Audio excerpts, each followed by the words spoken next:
Hello guys and welcome to this part 2 of the video of the Pantheon, and today we are gonna review the level 4 to the level 6 on this Pantheon. And right now, if you didn't watch the part 1, I really suggest you to go watch this first, because I'm gonna talk about this first row. I changed my mind a little bit because we are in this Silas event right now, and I have to say that this Savage Force, the basic attack damage of 5% increase, is pretty good right now. I already unlocked this node for my Edison and my Odysseus, as you can see here, and at the end of the video I am gonna spend all this orichalcum on my Edison to get to this level 4 of the Pantheon, so you will be able to see my thinking process for this Edison. Okay, so in this Pantheon we are here with my dear Lancelot, and my Lancelot is actually pretty heavy in terms of Pantheon. I invested in this guy, and honestly right now I don't use him in my Odysseus thing, so yeah, whatever.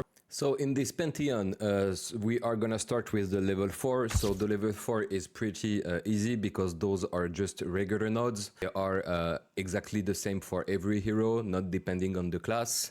The level 5 is gonna be quite tricky because there is a lot of options. This is of course an adaptative nodes level. All of the 4 abilities are adaptative, so we are gonna review each class.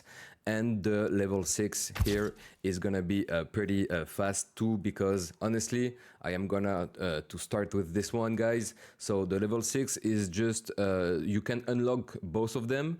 Those cost 3 symbols per level, so we got 20 times 3, so it's gonna be 60 symbols. So this, guys, is not really like strategic, it's just to give us some reason to grind the game, to grind the Atlantis, and this is like to give us a lot of content, late game content, I would say, for this Atlantid. There's no need to like talk too much about this one. We are gonna of course upgrade those when we got the money, but right now those are just here to give us something to grind. This level 6 is gonna be only available for 5 stars hero. If you have a 4 stars, you will be stopped at the level 5.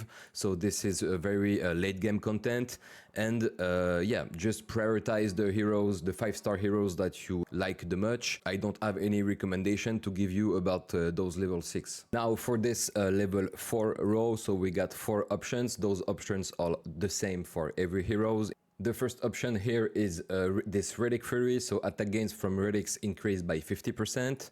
The second one is attack sharpened gear, attack gains from equipment increased by 50%, excluding set bonuses. Third option, so basically it's the same as this one for the gear increase for the attack, but instead it's for the defense, and that's also exclude the set bonuses.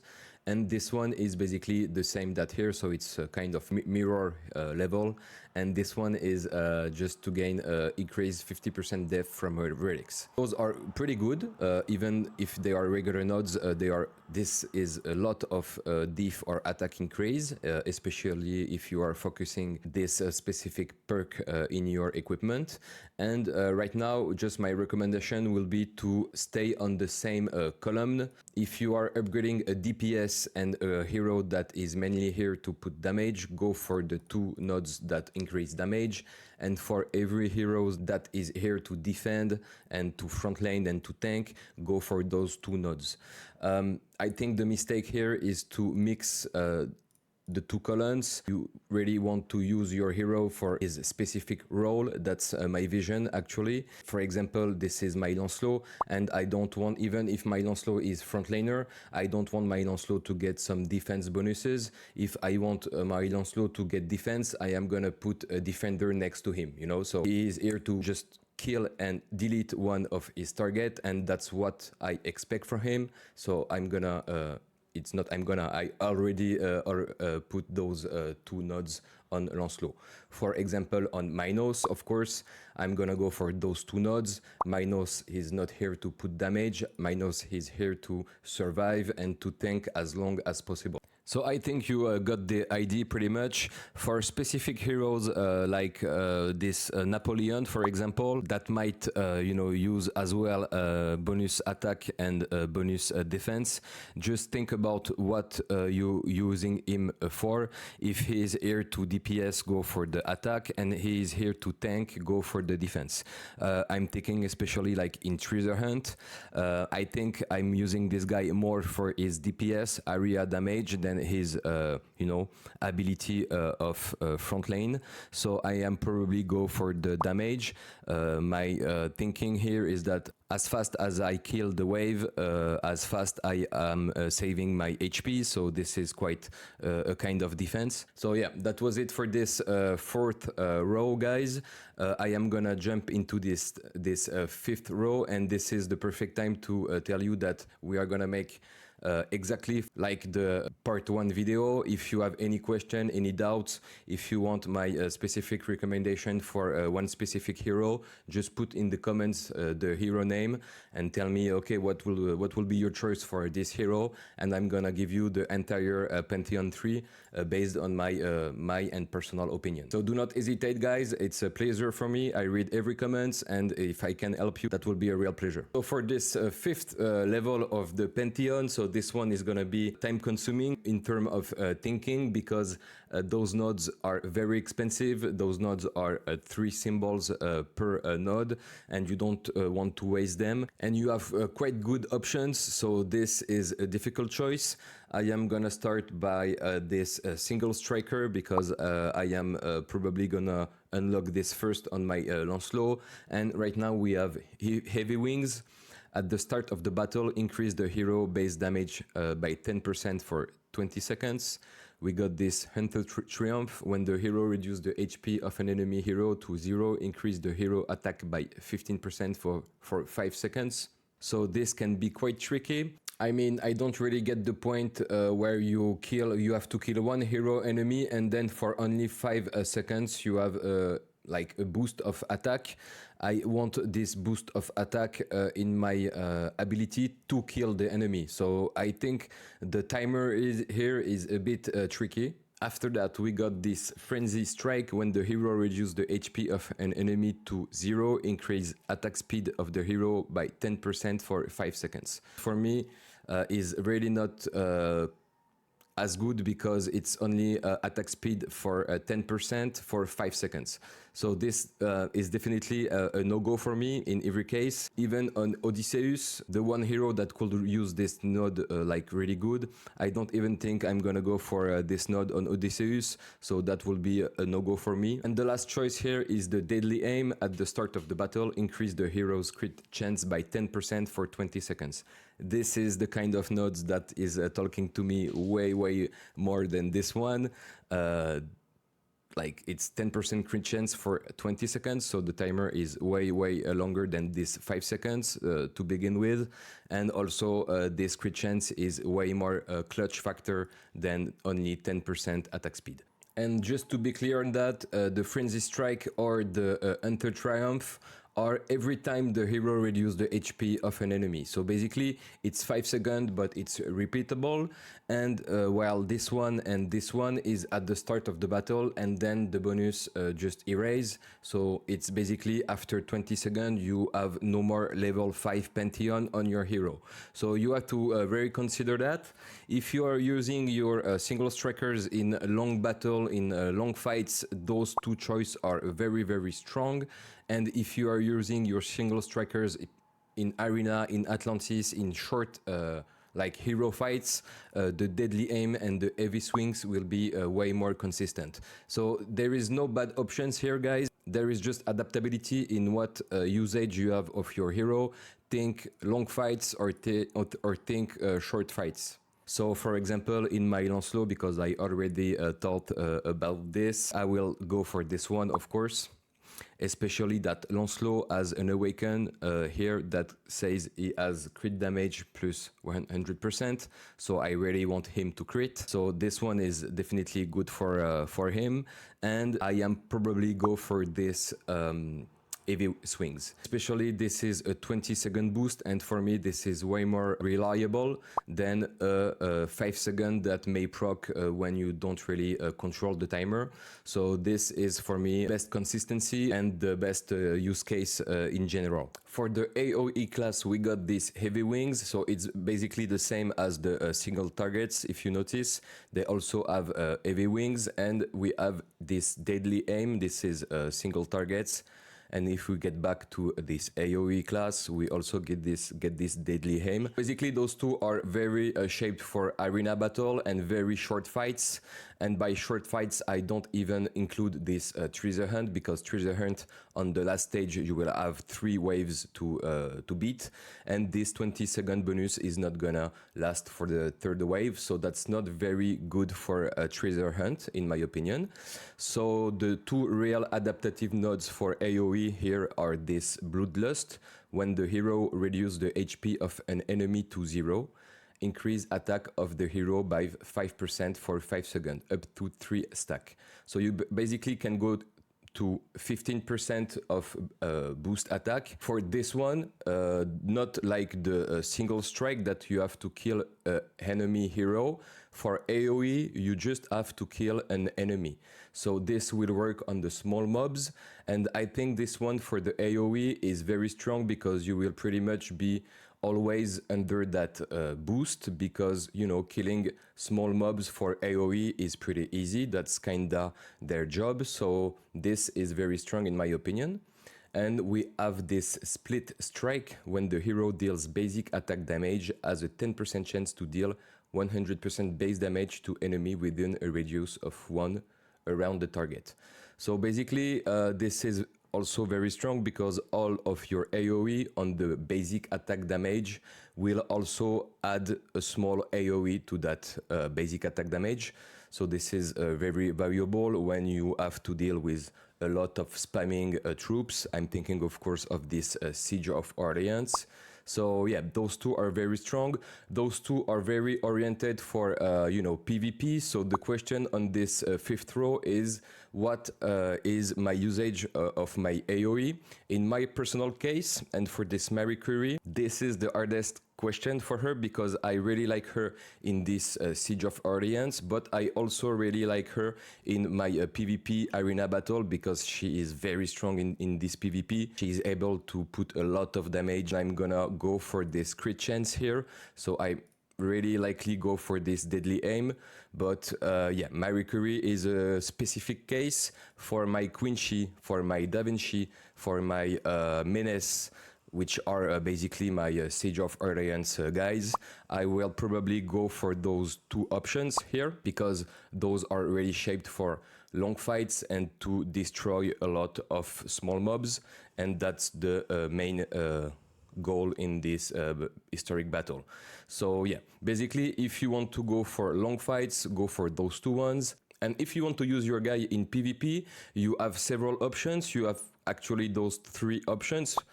And those one, the Bloodlust, will be quite strong in arena battle too, because if you manage to kill a small mob before proccing your ability, you will have probably 15% extra damage on this ability. So this can be very, very strong in arena battle too. For me, it depends on what is the basic critical chance of your hero. If your hero has enough crit chance, go for those 2.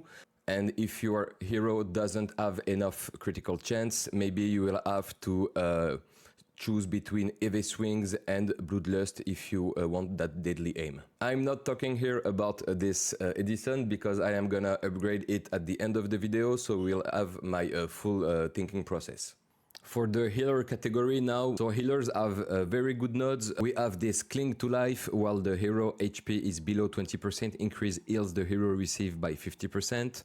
We got this Guardian Prayer, when an allied hero is defeated, increase death of all allied heroes by 10% of the hero's death for 5 seconds.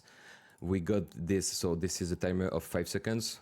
First thing, when an ally is defeated, heal a random ally for 5% of max hero HP.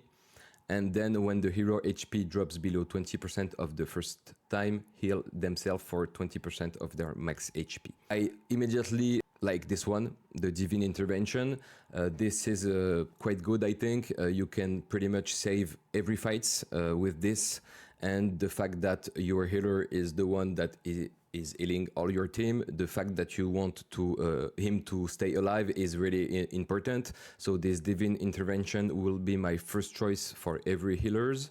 The Guardian Prayer here is good, is very good, but I think it's my less favorite because I don't expect my healer to give defense on my heroes. That might be a bit weird. So the real choice here is between those two, the Cling to Life and the Rapid Relief. This Cling to Life, so while the hero HP is below 20%, increase heal the hero receive by 50%, guys. And here is the trick. This increase of 50% while you are at 20 HP left or below is absolutely insane. It's pretty much the same logical here. You want your healer to stay alive, to keep all your other heroes alive. So this one is a very, very good savior for your heroes. And especially in events like Silas Ambush, etc., you really want to your healer to stay alive. So for Hatshepsut, for example, those will be my two choices. For Ashoka, for example, is dealing so much heals that I don't feel like this one is gonna be better, but I can be wrong. That's just to say that this is a strong option too. You have ready to consider it and think about what is your use case of your healers. Okay, we have now the Defender class, and for the Defender class, the choices are insane. We got this last rights. When the hero is defeated, heals other allies within a radius of 5. This is all. Radius of 5 is basically all the map around the hero for 20% of their hero max HP. We got this Unyielding Wall. At the start of the battle, increase the hero's death by 1% for each enemy, up to 15% for 20 seconds. We've got this Life Drinker. When the hero reduces the HP of an enemy to 0, heals themselves for 10% or 10% of his own max HP with a cooldown of 15 seconds between use. And this says the HP to an enemy. It doesn't say a hero enemy, so it's gonna work for the small mobs. So basically every 15 seconds you have a heal, like auto heal of 10% of your max HP, and this can be very, very strong for long fights, because every 15 seconds is okay, it's quite decent for a passive ability, I mean. And we got this Death Throws. When the hero is defeated, deal damage equal to 20% of the hero's max HP to enemies within a radius of 2.5 around the hero. So 2.5 is quite a good radius. It's not as big as the radius of 5 here for the heal, but it's still a quite decent amount. And especially that we are talking about damage that says 20% of the hero max HP. That seems a bit high for me, especially if you are thinking about this Tutankhamun that is scaling like infinite HP. For this Tutankhamun particularly, I think I will transform this guy into a bomb. And when I say a bomb, I mean when he's gonna die, he's gonna... Especially that they say when the hero is defeated. And Tutankhamun can be defeated once by his ability, can defeated a second time by his relic that I've got right now on him, the Mask of Tutankhamun, that say when healer HP reaches 0. So basically I don't think that's working like this, but if every time he is proccing this Might XP as damage, that can be absolutely insane. But I don't think this is working. But still a very, very good passive, I think, because defenders have a ton of HP, and this is very, very strong for short fights where you are putting your defender to a certain dead. Of course, they will by dying also deal a lot of damage, and you can go for the full bomb kit combo by taking this last rights. When the heroes defeat, it also heals other allies. So basically you put this on Tutankhamun, you let him scale. So for Tutankhamun, this might be for like long fights, but yeah, whatever. You just want your Tutankhamun to scale HP, and when he dies, it just heals everybody and put ton shit of damage, so this can be a nice combo. You have to think here about what orientation you want to give to your defender. For example, this Tutankhamun could very use that bomb option. When he dies, is gonna like I said, heal and deal a lot of damage. For my Minos, for example, I think I will go for this life drinker because I really want him to always stay alive because he's shielding himself, also healing himself with his ability. So I really want him to keep him alive. So basically, my Minos is a little bit more up to dying than my Tutankhamun, so I'm not especially interested in those. But honestly, specific 50% diff increase and heal every 15 seconds of 10% of his max HP is way more suitable for the usage I've got of this Minos. My problem in that specific case is that the unyielding wall is pretty much a passive that is shaped for a short battle, because after 20 seconds you will have no more Pantheon node, and this life drinker is pretty much shaped for a long battle because you want to proc that heal several times and you have to wait 15 seconds between each use. So this one is long fight, this one is short fights oriented, and I don't really feel that this is the good option right now, so I really have to rethink about this, especially that I already have the three symbols for the defenders. In this defender node, I think we kinda have three nodes that are shaped for short fights: the death rows, the last rites, and the unyielding wall. And you have one big life drinker that is shaped for a long battle. So I don't really see, you know, there is sometimes two for short, two for long battle, depending on what orientation you want to go. That's pretty much what the devs are telling us. But in this specific row, I don't really understand what they are telling us. I mean, we have three for shorts, one for long battles, so I have to think twice about this. So there is no good and bad options here, but that's the fifth row, guys. There is no good and bad options. There is only very adaptability, and you have to take you know, heroes one by one and deep dive on each one of them and choose what node you want to unlock for each one of them. Now for the manipulator class, we got this exposed weakness. When the hero uses their ability, increase damage taken by all enemies by 10% for 5 seconds. What? There is no condition, there is no cooldowns, it's just basically every time the manipulator uses his ability. Guys, this is insane. I think we don't realize this is, for me, the best node in the overall class here. Imagine if you have a Beethoven, or a Mozart that is spamming his ability. If you take this node, you basically have Beethoven and a kind of a small Leif Erikson behind him.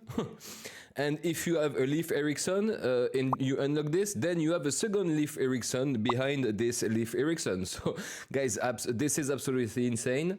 We are gonna review the three other one, but this is my first choice for every manipulator, even for my Medusa that has like long regular charge CD. I think this is way too good to be ignored. This node is the only one that is shaped like this. Those three nodes are exactly the same. One is for HP, one is for attack, and one is for defense. And basically they say at the start of the battle, reduce death of all enemies by 3% of the hero's death. Here it's attack of all enemies by 3% of the hero's attack. And here is HP of all enemies by 3% of the hero max HP. Let me be clear and go straight on this. I'm gonna get this for every manipulator because this one is absolutely insane. And I am going for this weakening presence because Medusa, because Cleopatra, because Jane, every manipulator that I want and I play, even this Napoleon guy, I am gonna max up their attack. for obvious reason, of course, for Cleopatra and Jane, because they are also upgrading the attack of the mental control enemy. So I am pretty much up to upgrade the attack on my manipulators. So that's pretty logical that I am unlocking the, the passive ability that is killing on the perk I want to upgrade. So this, those two options will be 100% no doubt for my manipulators. And we finally have this support class, and for this support class we've got a bit like the manipulator. We got 3 of those that are a bit on the same principle, and one that is a very unique mechanic, and I really like it just as the manipulator, because it says when the heroes use their ability, increase attack of all allies by 10% of the hero's attack for 5 seconds. So once again, there is no cooldown for this ability. There is like no condition. So those 2 options will be very, very, very strong for Elizabeth, Margaret, Confucius, or even Ramses, of course. But for the other defenders, I'm thinking about my Alexander the Great here. I'm not really willing to upgrade his attack. I'm more like a defense support with this guy, so I'm probably gonna go for something else. Maybe the max HP or definitely the death, because I want him to have a passive ability that scales on a perk that I'm already upgrading with his ability, you know. That's my vision for this support class. Go for those 2 for all the attack supports, of course, and just adapt your decision if you have other supports. For example, for Pakal, for Lincoln, or for even, where is he, Louis XIV. I think those 2 nodes will not be very strong because I am not up to increase their attack. So yeah, if you remember on that part 1 video, we had the same question about those 2 adaptative nodes. If we are more defensive or attacking support, we will have to adapt. This is pretty much the same principle on this 5th row. That's pretty much my vision right now, and to complete this I am gonna upgrade my Edison. I have been spending a lot of Tritons to get those Orichalc thing. So right now my Edison has this Savage Force. So basically I want to use my, I thought about this, and right now I have stronger AoE damager than Edison. I've got this Marie Curie, and I've got, a lot of AoE, and I really want to use that Edison as a hero that is shaped to destroy big targets. And for this, I am gonna use his insane attack speed scaling, and for this, I am gonna focus on his basic attack damage instead of his ability, the damage that he deals with his ability, because the interesting part of the ability here is that he is scaling his attack speed until the end of the wave. And I am gonna play on this. This 3 hits per minute of attack speed is not gonna change anything. This guy will scale up so hard that this 3 hits is gonna be nothing. But if you take this crit damage of 20%, especially that he has a Awaken that gives him 20% crit chance, so you basically will crit a lot with Edison. This is pretty much like saying plus 20% damage on basic attack, because basic attack can crit. So this combo of basic attack of 5% and crit of 20% is absolutely insane for this Edison. If we take this Odysseus, I choose to use this basic attack damage, and just to be clear on this, I took the attack speed because his ability says that he's getting a big boost for a short amount of time. So my idea here is to upgrade every base attack speed of the hero, so that 86% that is not scaling is gonna proc on the maximum base of the attack speed. So that's why I choose the 3 attack speed per minute. And especially if you check his Awaken, I'm not sure we're gonna have those, but we already have this one. We already have a 12 hits per minute. So with the Pantheon, it's gonna be 15. And you also can equip him with some attack speed with your equipment. So yeah, that's the reason I choose Rapid Assault for this Odysseus guy. Honestly, I don't think I'm gonna click again on this, because this is very, very specific to the Odysseus, so the hero Odysseus, the Great Odyssey, and the Silas Ambush.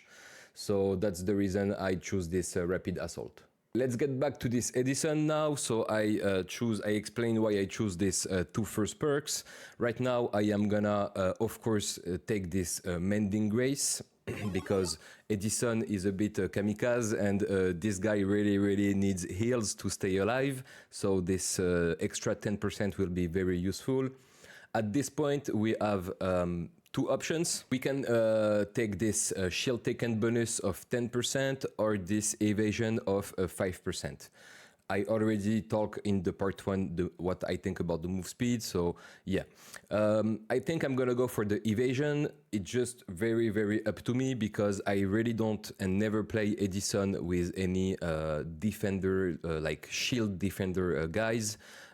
I don't play him with Pakal or Louis or even this Alexander the Great. My Edison defense is actually his attack and I want him to just erase everyone. I am gonna go for this evasion of 5%. It's not incredibly good, but if you proc that 5% on a specific attack, that can be clutch. So you know I like the clutch factor, so I'm gonna go for this Phantom Step.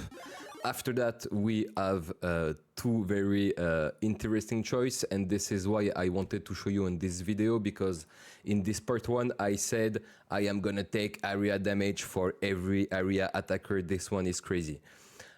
And I don't want to play Edison for his AoE damage. I want to play Edison for this basic and speed attack damage. So basically this one is not interesting for the specific case of Edison. I will instead go for this base damage and this momentum surge because I really want him to scale fast his attack speed, and everything that can help me to speed up this ability scaling, and by scaling I mean reuse his ability faster, I am gonna take it. So this is gonna be the momentum surge and the raw power here for our beloved Edison. And finally for this fourth row, as I was saying in this video, I want this guy to absolutely delete his target, so I am gonna go for full attack on both relics and equipment, and that will be my choice for this fourth row. I don't have the money yet for this fifth row, but we can theory craft. Honestly, I haven't think about it. So basically heavy swings and deadly aim that are bonuses that are lasting for only 20 seconds are not the kind of thing that I am interested with Edison. I want this guy to scale very strong. And well, actually the problem with Edison is that I use this guy in every mode. I use this guy in campaign, I use this guy in arena, in historic battle, in Atlantis, in treasure hunt, in like every mode. This guy is compatible and is gonna be strong.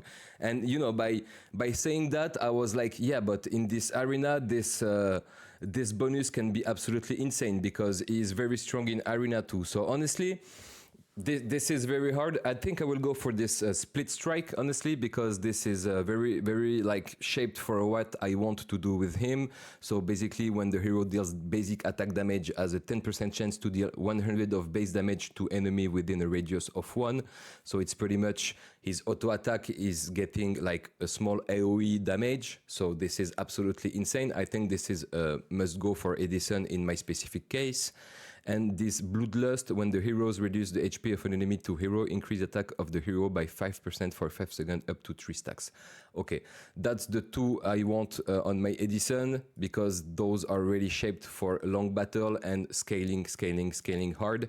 And this is what I want for my Edison. Those two will be very strong options if I wanted to use that Edison for, you know, arena battle, but right now I am using him more for long fights. So that will be my two choice here.